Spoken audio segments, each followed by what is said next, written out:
Awesome. Get closer. Is that better? Closer. Yeah, yeah, it's good. All right, here they are. They're gonna start popping in.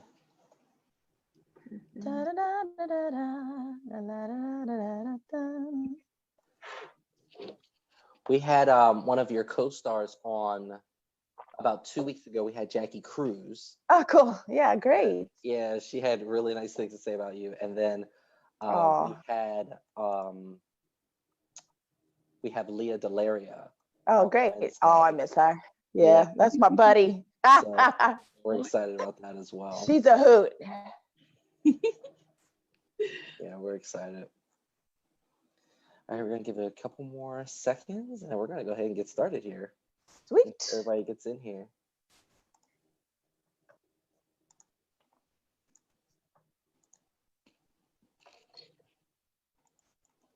Leah, I'm ready. We're live. Alrighty, let's get started. Hi, everybody. Welcome Woo! back to the Residence Life Speaker Series. This program is being brought to you by Residence Life and Housing Services. We are here with the amazing and talented Jessica Pimentel. If you see her, you probably recognize her from her star performance. And I say star because she was one of my favorite characters in Netflix's original series, Orange is the New Black. But she's been on so many things other than Orange is the New Black. You might recognize her from different shows that were also on TV at the time. But she is a metalhead. We're going to talk to her about that as well. She is the backing vocalist in her band. She's also a Tibetan Buddhist, which is really cool. So I hope we hear a little bit about that as well. So Jessica, how are you doing today? Hi, great to see everyone, kind of virtually. Nice way to break up the day and get a chat with you lovely people. How everything's good? Where are you currently? I'm currently in Stockholm, Sweden. It's 6 p.m. right now. I wanted to get this, before the dinner wine kicks in. Right. So are things on lockdown over there as they are here? No, the lockdown here is quite different. Sweden has a much smaller population than most of the United States. Obviously, it's about roughly the size of New York City, the Okay. entire country. So the urban areas or the metropolitan areas are pretty dense, but we still have much fewer people. So people here are. It's kind of like at your own risk. Wash your hands. Social distancing is happening, especially in lines and whatnot. But restaurants are still open. Most businesses are open, but people are being very cautious. Schools are still open, but universities are not, like you guys. Yeah. It's like a ghost town here at our university. Not too many people here at Yeah, all. I You have bet. any funny quarantine stories for us?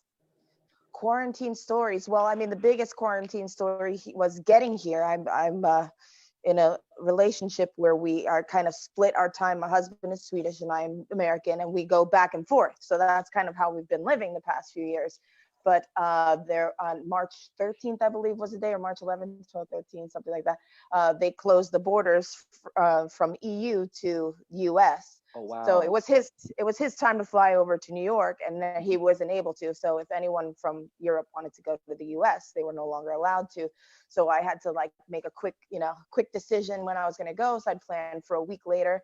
But as we were planning, like the closing of the borders was a rumor that maybe they would be closing the borders the other way, which they did. So no one allowed outside of EU was going to be able to enter the EU. So I basically had to pack a bag in an hour and get to my flight. And as I'm packing, my flight was canceled. So then Oh I had my. to get another flight that left even sooner. So I don't even know. I brought like one shoe, like a what did I brought like a shoe, a book, a couple of t-shirts. I don't even know what I just threw whatever was in the living room in a bag and ran over, to the airport, and the name of my ticket was wrong. So that Oh like almost made my. me miss my flight. And then I landed in London to wait for my plane to Amsterdam, to wait for my plane to Stockholm.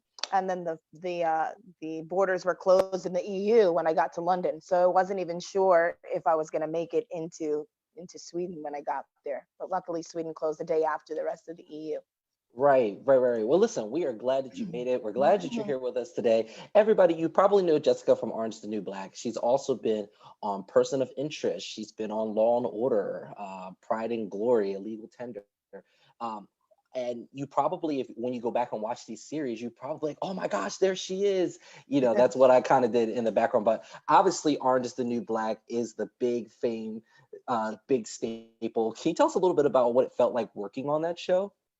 Sure. I mean, it was something unusual because we didn't know when we first got into it what exactly it was. For us, it was my manager was still describing it as a computer show because it was on Netflix.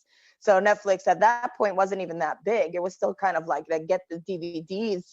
Some dude knocks on your door and hands you a DVD, and that's your movie. And there was only one other show at that point. We had House of Cards. Yeah. So it was really kind of like Blockbuster in your house kind of Hmm. situation still. So we didn't really know what it was, but I did know Genji's work with Weeds, a show that I really, really loved. Yeah. And then we started hearing rumors of some of the people involved. And when you get to work, and I see like Kate Mulgrew, like I'm like, oh my God, Captain Janeway's here! Holy shit! So once we started working together, we knew that we had something really special. It was unlike anything we had seen before or done before, most of us. Um, but we didn't realize like how it was going to catch fire. We went to bed the night it was released, and we woke up to a totally new life. Yeah. And the show, I think, for me, the biggest aspect of the show was all of the things that the show hit on, whether it was refugees or undocumented citizens, unfair treatment in the prison and correction system, sexist implications that our country has on women just in general. I mean, it touched on so many topics that individuals think are taboo or they don't want to talk about. The inclusiveness of the show was Mhm. also equally important. So out of all of those aspects, I mean, what one probably hit you the hardest, or which one do you think was most notable out of the show? I mean, they all hit. They all hit because they're all, kind of loosely based on true stories. Not, I can't say specific one person, um, but we all know someone like this that we don't even realize that we know. Yeah, One of the stories that, I mean, mental illness. Uzo's story, Crazy Eyes story, how we have so many people who are incarcerated for mental illness, and instead of being treated for their illness, they're punished for their crimes committed under the illness. It's very sad because you saw, if you did, I don't want to give it away if someone hasn't seen it, but if you see it, someone with an extreme mental illness and mental dysfunction does something bad, but not out of malice or ill intent or ill will, and that person has to do it. And then we also see something that I had never thought about, because it's not something that's in my wheelhouse of life, is a woman giving birth in prison. what yeah, what happens to her and what happens to the baby? I mean, the woman is handcuffed to a bed to deliver, and the baby is just taken away from her. And that's horrific. Like, what is she's gonna run out? She's gonna run out of the hospital while giving birth, or just shortly thereafter. It's really just very cruel. right. um, and then a lot of people who just did the wrong things with good intentions, and that can Yeah, happen to any of us, anyone that has a family, anyone that loves. Everyone has a breaking point where they may have to consider doing something that is not considered right for the greater good of someone else, and that we see that absolutely. story a lot. So, do you think you're similar to Maria? I mean, did you add some extra flavor that's not really you? Like, how was that developing the character? Well, I mean, every character you play, you bring yourself with it. Obviously, you share that body of yours Yeah, together. But Maria, I tried to play her as truthfully as I could, as truthfully and honestly. You think about her circumstances. What were her circumstances? Being a first generation New Yorker, an immigrant herself, we never really sussed that out. But basically, she had grown up in New York. She comes from a family that's involved in gangs, and she doesn't want to do that. She's very studious. She's very smart, very yeah. intelligent girl. And you're from New But York too, right? born and raised in Brooklyn, New York. That's Hey, right. there you go, Brooklyn. Hey, hey. So it was Yeah. probably it was probably cool being able to translate some of your probably like real experiences, maybe not all of them, but some of them, you know, being from that area and trying to incorporate that with building this character. I mean, you are the mind behind how genius she was portrayed. Well, I mean, as far as something like a technical thing, I used my mother as an example of how Okay. Maria would speak, because my mother came to the United States from the Dominican Republic when she was about 12 years old, 12, 13 years old. And sometimes my mother, you know, like she'll be speaking the Queen's English, you know, and she's like perfectly in English. And then sometimes she sounds like she just got off a boat yesterday. Like, I don't know what happens to her when she's mad. And then like sometimes she's like, you know, get out of here. Like her Brooklyn comes out. So Yeah, I tried to do that with Maria a lot, depending on who she was speaking to, where she was in her life, how she was feeling. Her accent would slightly change. So I would like call my mom up, you know, before I was shooting, just to see like where she was at and be like, oh, okay, yeah, that's my mom's version of Brooklyn accent, or that's my mom's, you know, oh, she's mad. She sounds like she just, you know, she that's just funny. got out of JFK today or something, or she's working, so she's, you know, the English is perfect today. So Got it. that's definitely my mom has a lot to do with how Maria speaks. I love that. So I'm curious whether like was acting your original goal or was it music? And like what does the role of music kind of play in your career? I originally started off as a musician at a very, very young age. I am whatever trained in a classical violin, and I thought that that was going to be my path. But sometimes, you know, God or life or whatever has other plans for you. And what started happening, I used to practice up to 8 hours a day sometimes, and so I guess all that practicing repetitive motion, I started to suffer carpal tunnel syndrome, arthritis, nerve damage from it. So I couldn't play at the level that I needed to play to succeed. And I was lucky enough that I was at the time at Performing Arts High School, LaGuardia, also known as FAME High School of the Performing Arts in New York. And I really loved the school. And I wanted to stay. So in order to stay, I would have to audition for another talent. So I decided that I would audition for drama because it was also in the basement, because music and drama were in the basement, so I could keep my locker and everything. And then, you know, like vocal and dance and art were like on the 8th floor. That was way too far, and there was like opposite schedules. Not just that, but I also did love theater, poetry. I did a lot of, you know, singing in front of my church and plays and all that stuff. So it's not something I'm unfamiliar with, and I love Broadway and all that. So I thought it would be an easy mix, and I made it into drama, and I was still able to take music classes like theory or string orchestra, string quartet. I was able to still rehearse my instruments when I was up for it, but then I was also doing the theater. So by the time I got out of college, got out of high school, I realized that that was the path, and I continued on in college and got a degree in theater. Oh, very cool. Thank you. So Marissa has a question for you. So Hi, Marissa, if you want to Marissa. unmute yourself. Hi. Also, I apologize if I get cut off. My sister keeps coming in and out of my room. But I wanted to, my dad's from the Bronx, so I'm very familiar with New York, especially like the city part. So I was wondering, you know, what was life like growing up for you, and how did you end up on Orange is the New Black? Okay, well, I grew up in a very nice neighborhood in Brooklyn. I'm not gonna lie.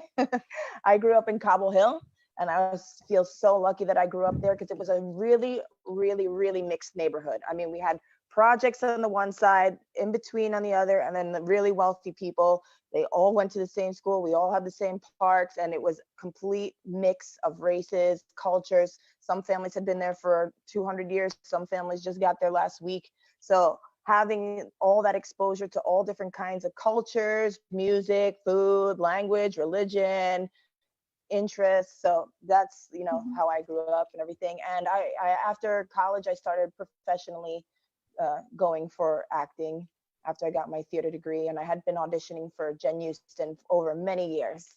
So eventually she called my manager and said she really felt that I'd be good for this project. And I auditioned for several roles, actually. I'd auditioned for Crazy Eyes, I'd auditioned for Daya, and I'd auditioned for, it wasn't sure if it was Gloria or Aleda yet, but a mom. So it's like none of those quite fit right. And then one day she called and said, oh, you know, it was pretty much right when I wanted to quit acting, because I was just like over it.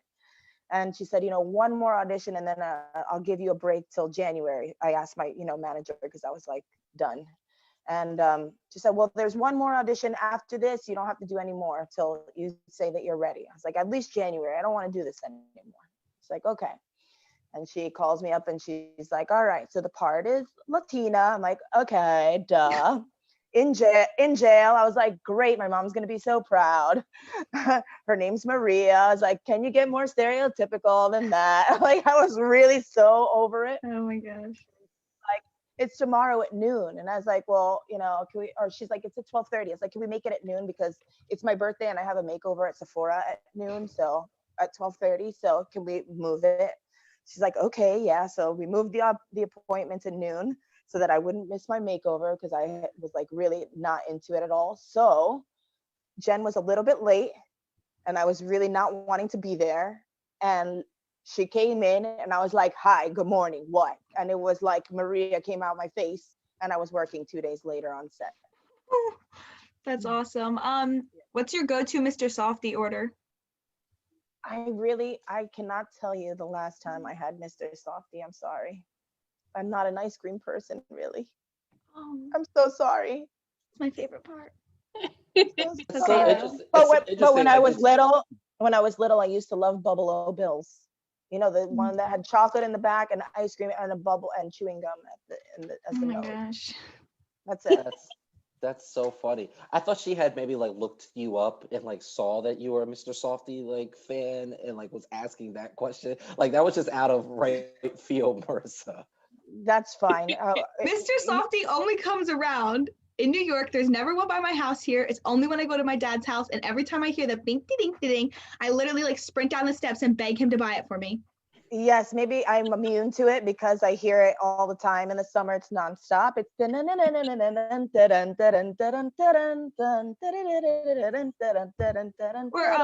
the Coquito guy, you know, Cocoa Cherry Mango Rainbow. the guayao. That Yes, is funny. ice scraping. Yes. So we have a faculty. My go-to. Wait, my go-to Oh, for go that ahead. is tamarind. That's my go-to for guayabos. I'm a coconut girl. Okay, that's a good one too. I've never tried either of those, but now I will. Now that I got the recommendation, I'll definitely go out right now. Well, maybe not right now. When all of this shuts down. In the words of Dion Cole, I'm gonna let y'all go out first. All right. Yes. Wait a minute. And I'll come back, right? Yep, absolutely. So we have a faculty member who's watching this. I think she's a little starstruck, so she said for me to go ahead and ask this question for her. And she said, hi. hello. She says, hello, Jessica. Although Orange is the New Black was based on real life experiences, I'm curious as to how you and your castmates were impacted by the discrimination in prisons and the judicial system. What do you mean how we personally were impacted, or what we saw through the story? If I was to interpret this, I guess maybe how. See, that's why she shouldn't be shy. She should just ask me herself. All right, I'll come on. Yeah.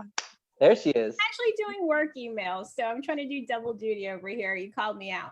No, I was just curious. I mean, as a person who, for myself, you know, we have a lot of privileges that we don't really appreciate until we have, you know, examples, be it on the, you know, reading or news or the media, such as the show as Orange is the New Black. I was personally struck with how much discrimination that occurs, both in how individuals, especially women in this case, right, are sentenced as well as treated within the prison system. And that kind of opened my eyes to learning more about it. So I was just curious if that was something that you all were aware of before you took on that role, and how it impacted you as now the series is over.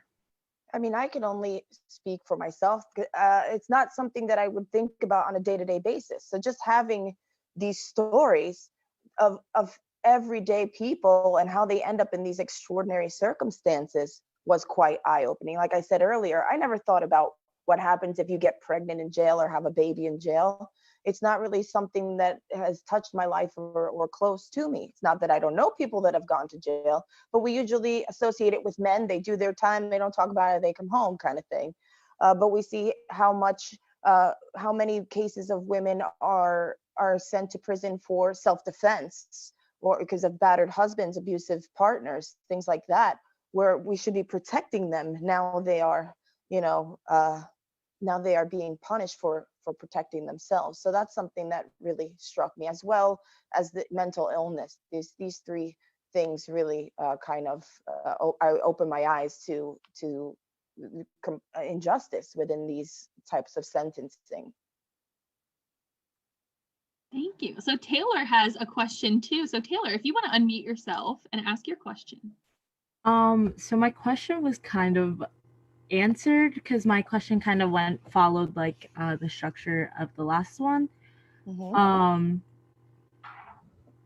But my question is kind of like, as your role as Maria, I guess, what have you learned about the prison system, especially for females, in the different like portrayals that were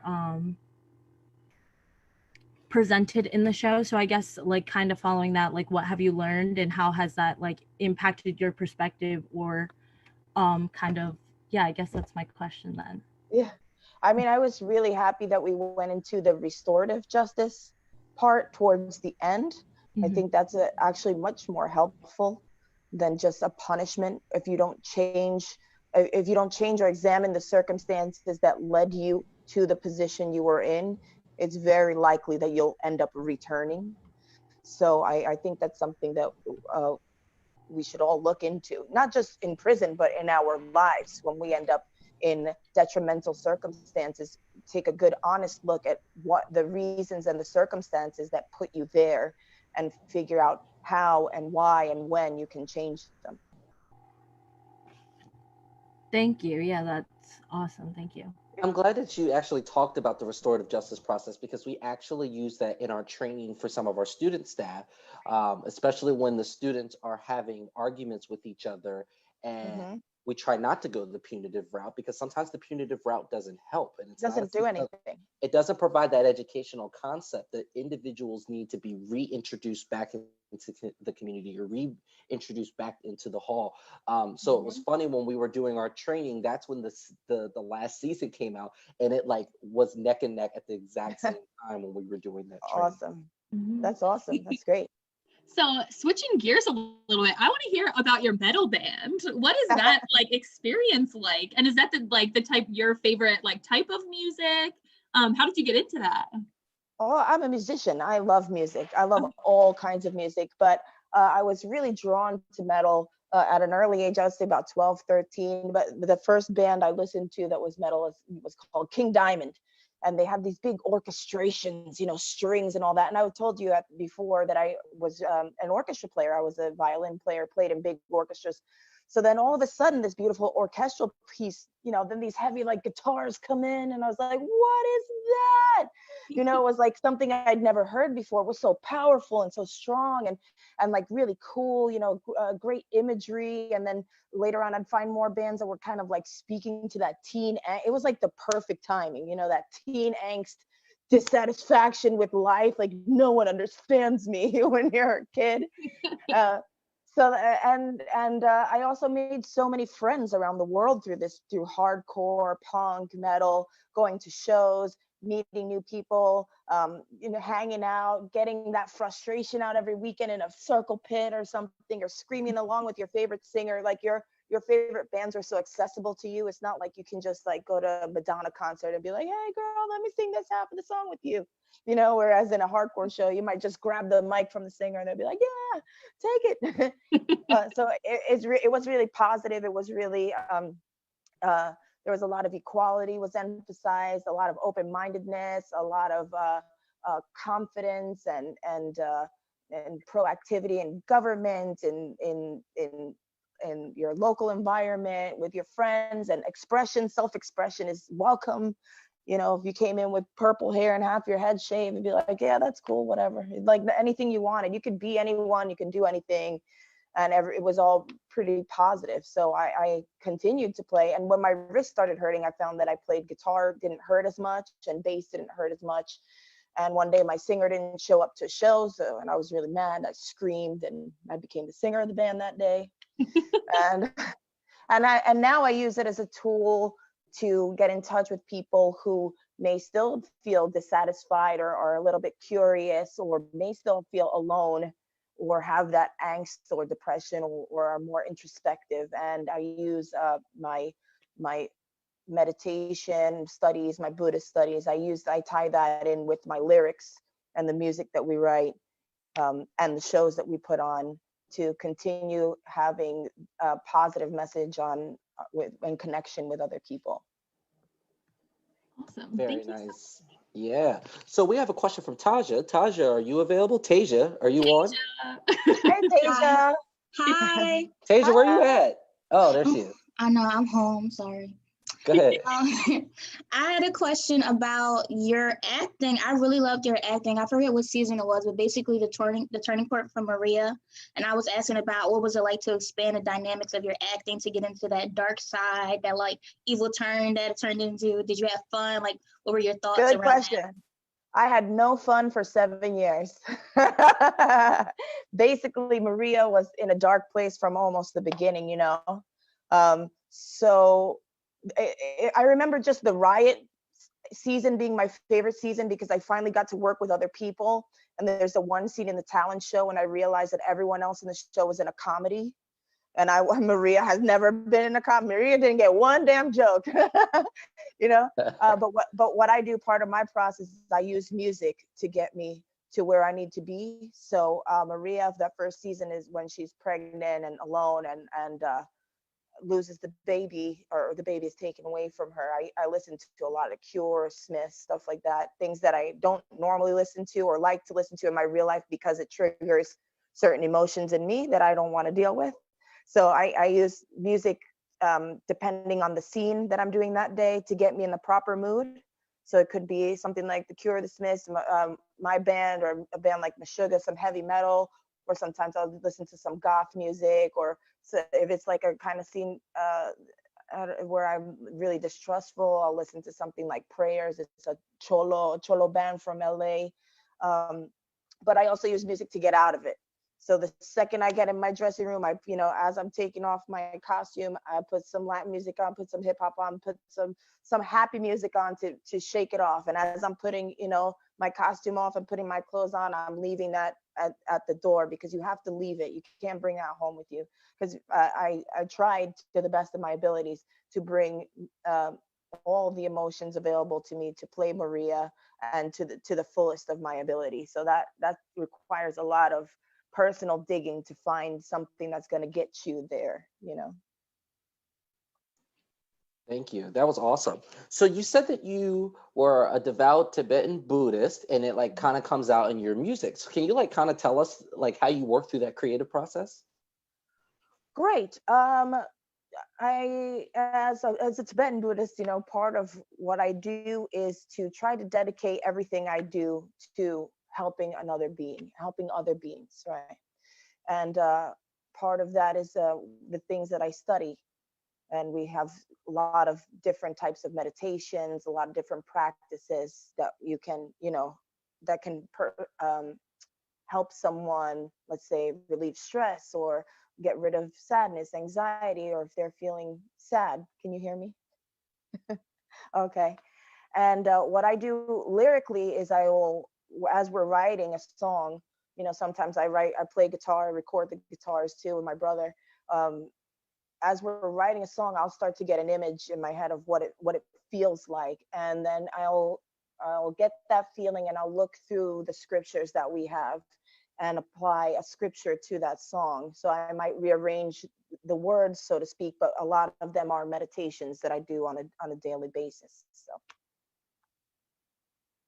Very cool, very cool. So Jessica, if anybody wants to follow you on social media, like where do they look? Like, what are your social media handles? Like, how can we find more about not only just you, but like your music as well?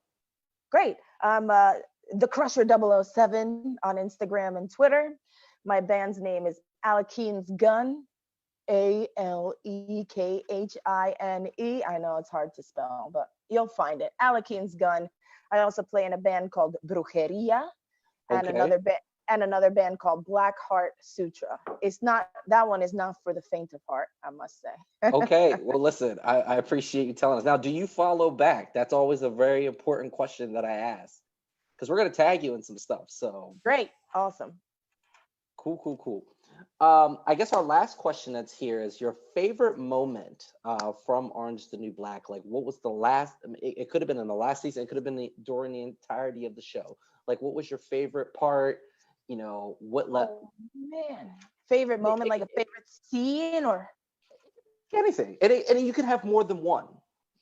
I mean, one of the things that sticks forever in my head is when we shot at the lake. It was Oh in yeah, November. yeah. But it was one day that we really had to, all of us, go out of our elements, you know, and do this. Another time was a scene in the rain that we did during the prison scene, the prison riot. That was the first time I'd ever worked with cranes of rain, and it was Okay. quite an experience. And the scene in prison where I'm kind of like addressing everyone, that was super fun. Also, I'll never forget, you know, seeing Yellowstone's character in the bathtub, you know, like in her Yeah. wedding gown. Yes. That's You still talk to any of insane. the cast members? Like, are you? Of course, yeah, of course we do. We keep in touch, like social media, of course, all the time, shooting each other little messages of encouragement whenever we can. Right now, we obviously can't get together, but I'm sure we will be getting together very soon Yeah. as we can. Yeah. Any future projects we should be looking out for? Yes, I have a project coming out soon. It was going to be debuting at the Tribeca Film Festival. It's called Gets Good Light. It deals Okay. with immigration. It's a short film, deals with immigration in New York City, where we have a family that spends their nights hiding in a high-rise, high-cost condo in New York while avoiding ICE. Mm, wow. Wow, wow, wow. Well, that sounds pretty cool. Yeah, it's So, pretty. we end our sessions with this really, really cool thing, and I think you're going to have a really cool one as well, where we allow the speakers to kind of run with the session and kind of give us like their meaning of life. So if you wanted to leave whatever lasting impression you wanted, or what you would want to leave with the students, it's like all you. We don't give you any time to prepare. You just kind of leave that last message. Like, what did you leave the students with? 3, 2, 1, go. I won't give you the meaning of life, but Okay. I will say the most important thing you can do is to serve others. No matter what you do, every single thing you do, no matter what job you have, what you choose to do in life, what path you take, everything you do, to do it with the motivation of helping other beings, whether you are a florist, a sanitation worker, a lawyer, an artist, a scientist, a housewife or husband, a parent, a daughter, a child. Every single action in your day dedicated to helping other beings, and everything you do, if you're eating, dedicated to giving you strength so that you can help other beings. That way, um, your intent, your energy changes, your frequency that you're putting out to the world changes, and you will, just by being around with that positive, you know, energy, with that direction and detection of what people need, will inform all of your decisions and all of your actions. Yes, yes, yes. Love that. Love that. Jessica Pimentel, everybody. Thank you so much for joining us today. You're welcome, guys. This afternoon, everybody, if you are continuing to tune in, and Jessica, I don't, you know, there's a big time difference, but please let us know if you would like to be a part. We will definitely have you be a part. This afternoon at 2:00, we will have Bill Burr joining us, the comedian. So, Oh, Bill Burr is a big fan of my husband. He loves Meshuggah. there you go. There you go. So everybody's connected in some way. If Small world. Listen, we're all family, and that's how it is. So please join us at 2:00. Thank you so much for joining us again today, and we hope you all have a